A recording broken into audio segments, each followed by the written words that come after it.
Hey, welcome back, everybody.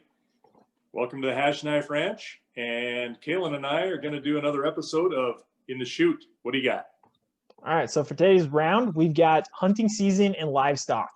What's the impact of hunting season on farmers and ranchers, both good and bad?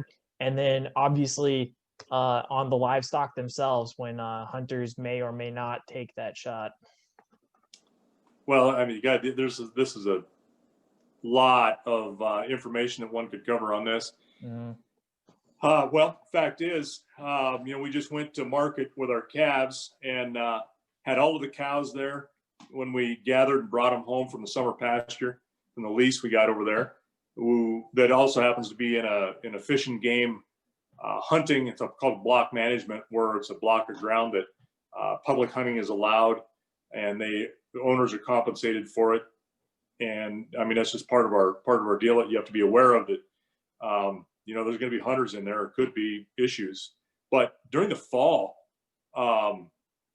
especially this fall, I noticed a bunch of dumped carcasses out there the other day, and it was right after the opener of antelope season. Yeah. A few days beforehand, I noticed a antelope laying over the hill. Well, at first I saw some birds come up off of something as we're going right by this ridge. And I'm like, oh crap. And it was pretty sure hunt season wasn't on yet. I've kind of lost track of that, with getting all the fall work done. And so your mother was driving the side-by-side that I'm not allowed to drive.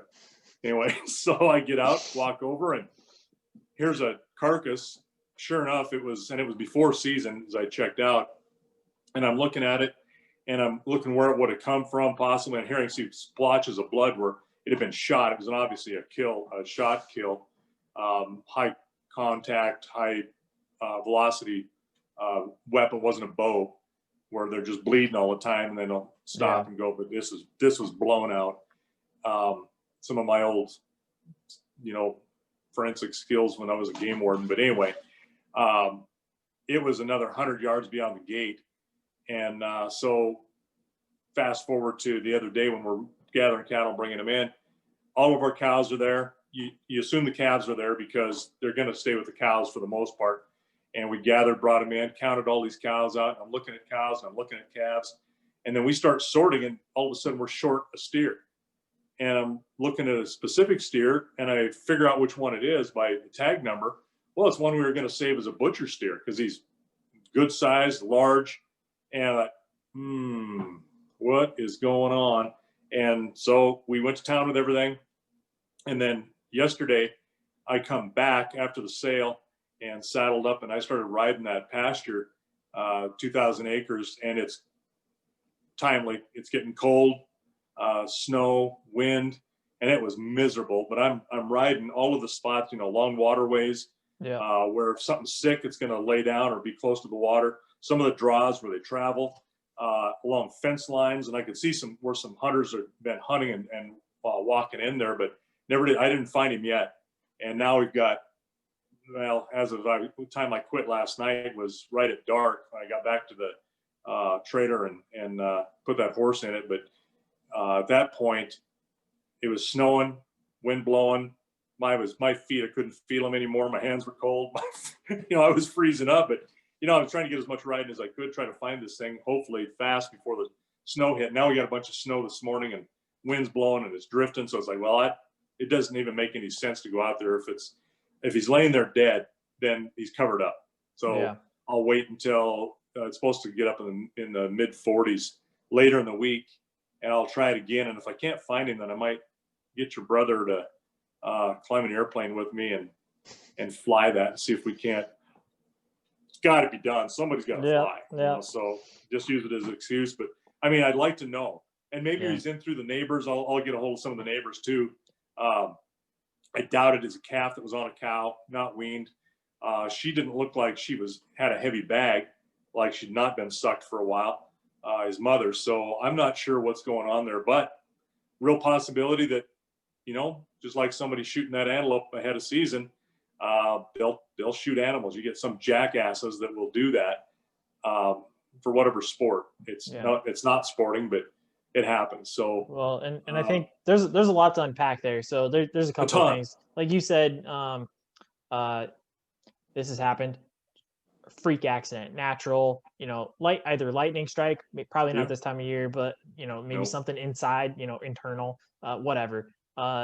Hunters being stupid, and I'll come back to this one. Shot him, killed him, whatever. Rustling is still a very Yep. real thing. Yep. Oh, good looking steer. I'll take that. You figure out a way to throw it in the back of your pickup or whatever, and you just take it with you. Or, like you said, squeeze out of the fence and just get into neighbors, and you just don't know. Maybe they don't even know, and it just happens. Right. He's hanging around, whatever.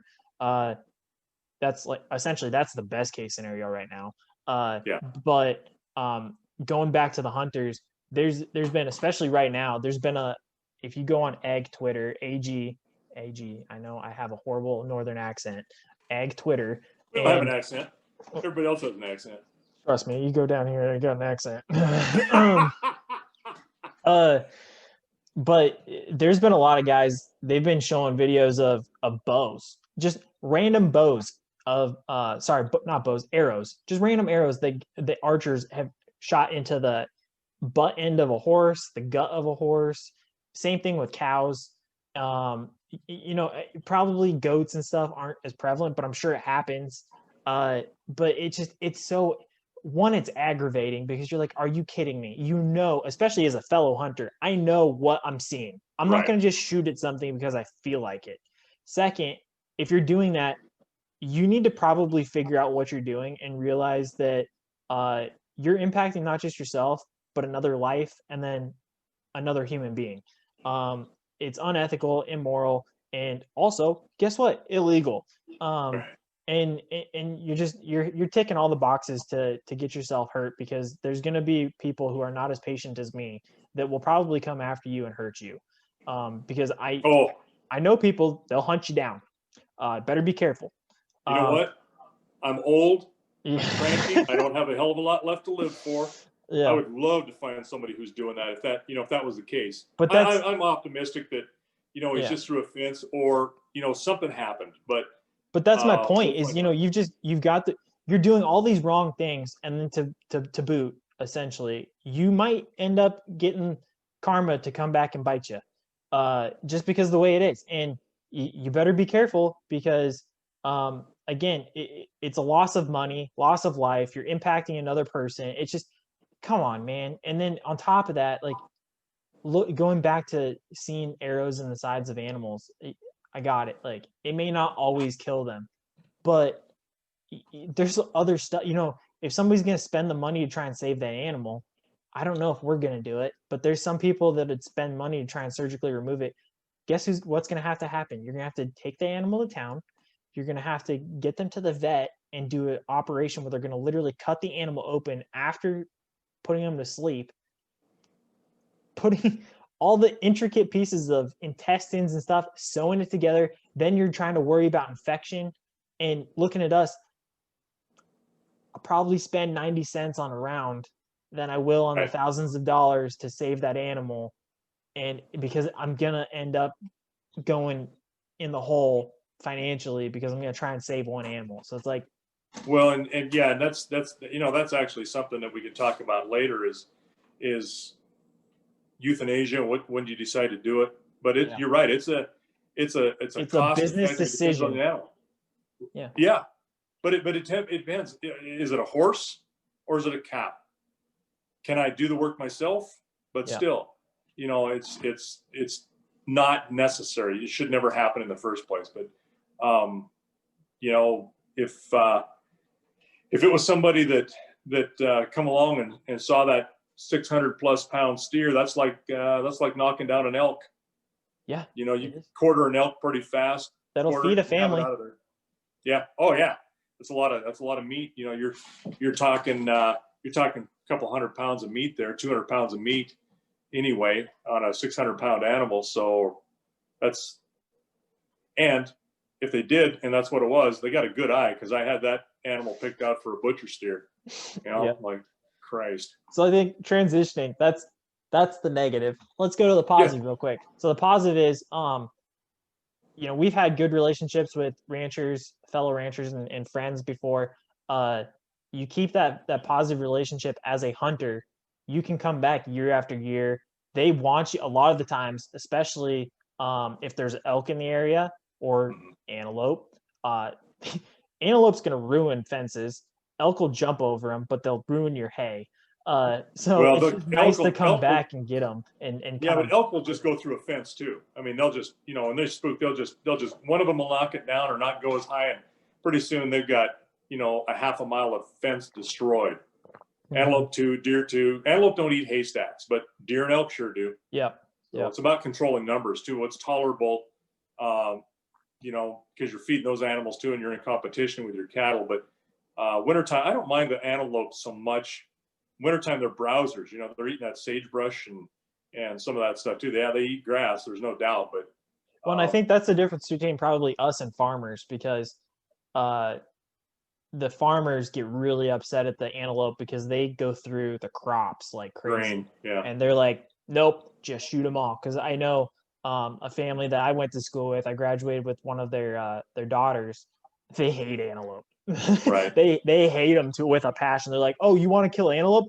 Come on over. We'll Right. give you the gun. Yeah, they're more like, but they're like primarily wheat farmers. Yeah. So, but I mean, they get a little bit of grass and some cows too. But yeah, those are significant impacts. And I guess the question could be asked. Well, wait a minute, who was here first? Yeah. So that's why we got to tolerate. We got to tolerate some. We just don't want them to do a bunch of damage. Right. But it still comes back to ultimately the conservation, right? Yeah. I mean, you can't also let herds just explode, because if they do, then what ultimately results is famine, disease, and then you get secondary, tertiary effects of predators feeding on also livestock, people having issues with animals, because guess what? Those animals then come into a city and they start eating through trash. I mean, there's all those things, and there's a reason for it. Right. But yeah, I think it just comes back full circle of life of, good hunting, keep good relationships, and make sure that you keep everything as legal, moral, ethical, and positive as possible. Well, yeah, and I've seen people from the human standpoint of it too. You're trying to get a bunch of work done, working cattle, and here's 3 or 4 vehicles outside a set of corrals, and they're not there to help. They're wanting to get permission to hunt, and you're trying your best to beat weather. You got timelines. I mean, and they're wanting to schmooze and at the last minute instead of lining things up ahead of time. And so it's holding up your operation. And those people will go like, no, if you show up after daylight starts, you better bring a Benjamin with you. Yeah. And so Well, that's another good point though, is plan ahead. Also, if you've got that relationship, maintain that relationship throughout the rest of the year, not just the fall. Yeah. But I think if you plan for it, you're like, hey, Brandon, I'm coming over on opening day of Antelope. Do you mind if I stop on by? You'd probably, and this is like a month and a half out. Right. You're well planned. Like, yeah, you know what day? Oh, it's that day. Yeah, I'll make sure that we will open things up and just swing by the house, and I'll tell you where I've been seeing them, and we'll be good. Or better yet, call me the night before and I'll tell you where I saw them, and you just go because I know you're on your way. You don't have to have written permission. You just But if you know the place and you've got a relationship, you know where they're talking about where to go. Yep. Sure. It's familiarity, and a lot of times friends are like that, so it's not a big deal. But yeah, no, it's a challenge sometimes on all sides of that. Yeah, for sure. All right. So I think with that, we will put it out to pasture. All right.